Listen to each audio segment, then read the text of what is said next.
que parfois on veut jouer les sauveurs, alors que notre situation même n'est pas facile. On veut sauver les autres. Les autres, parfois, ont besoin qu'on les laisse souffrir. Moi, tout ce que j'ai appris, c'est parce que je me suis retrouvé dans une situation où personne ne voulait me dire. Je me suis dit, je vais me battre moi-même. Et tu éprouves une satisfaction extrême lorsque tu te bats toi-même pour obtenir quelque chose. Ça n'a pas de prix, en fait. Tu vois, moi, quand je viens devant, je dis, l'État ne nous aide en rien. En réalité, je ne suis pas en train de demander, je suis fier de dire ça.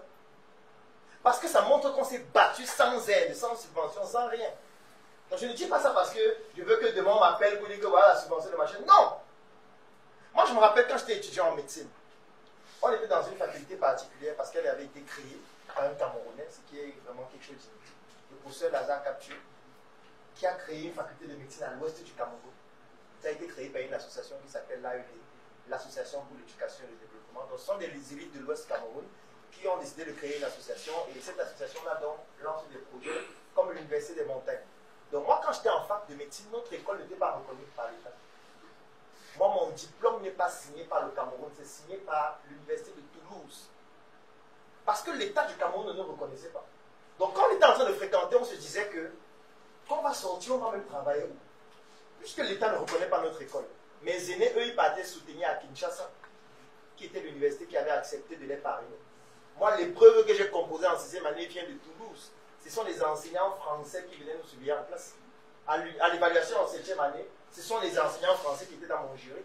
Quand j'ai publié, par exemple, les images de ma thèse de médecine que je soutenais, si vous avez vu les images, le président du jury, c'était un blanc.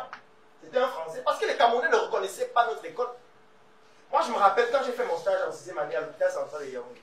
Jusqu'à l'hôpital central, il n'y a pas la pédiatrie.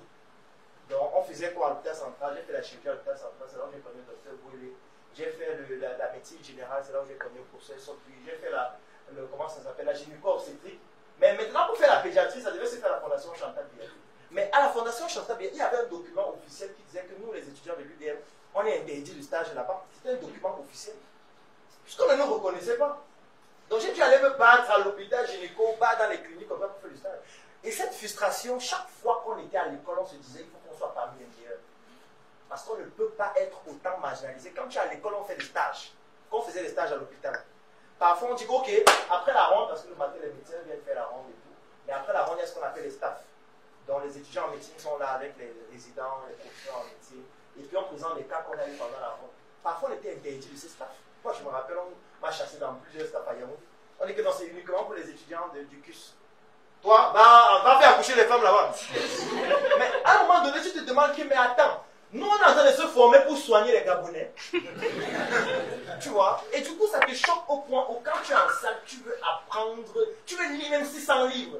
Parce que tu veux être fort et démontrer que je suis aussi fort.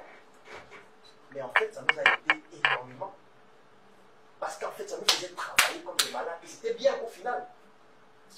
Parce que quand on te donne tout facilement, tu as l'impression que ça n'a pas de valeur. À un moment donné, il faut que chacun apprenne dans la douleur. Oui. Et il y a une manière, refuser en ne disant rien, ce n'est pas bon. Il faut refuser en disant clairement que tu refuses. C'est plus intéressant. Donc quelqu'un te demande que je ne donne pas. Parce que parfois tu ne réponds pas. Parce que quand tu ne réponds pas, il imagine. Ah ben là, tu n'as pas lu. Peut-être ton téléphone est perdu. Peut-être il attend d'abord d'avouer avant de t'appeler. Non, tu tues tout une fois. Tu vois, tu lui dis une fois que je n'aime pas. Moi, quand un membre de ma famille vient me voir, il dit qu'il veut travailler avec moi, je lui donne un produit. Je lui dis si tu réussis à vendre 20, tu gagnes 10%. C'est comme ça ton travail. Après, il dit non, je veux un poste machin, il ne m'appelle plus jamais. C'est la dernière fois que tu m'appelles.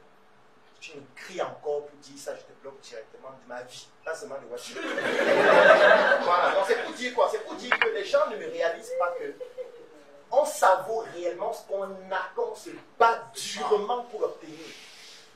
Il n'y a aucune satisfaction que tu auras si on te donne tout. Tu ne l'auras jamais. Tu vas avoir des choses, mais tu vas te sentir vide, tu vas te sentir manquer de tout, alors que tu as tout.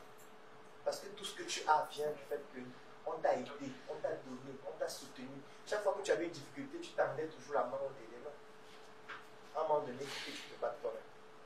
Ça se voit avec les entrepreneurs. Les meilleurs entrepreneurs sont ceux qui ont marqué presque tout. Ce n'est pas ceux qu'on a le plus subventionné. Ceux qu'on a subventionnés, on connaît où ils sont. Ceux à qui on donnait juste là, on voit ce qu'ils ont créé.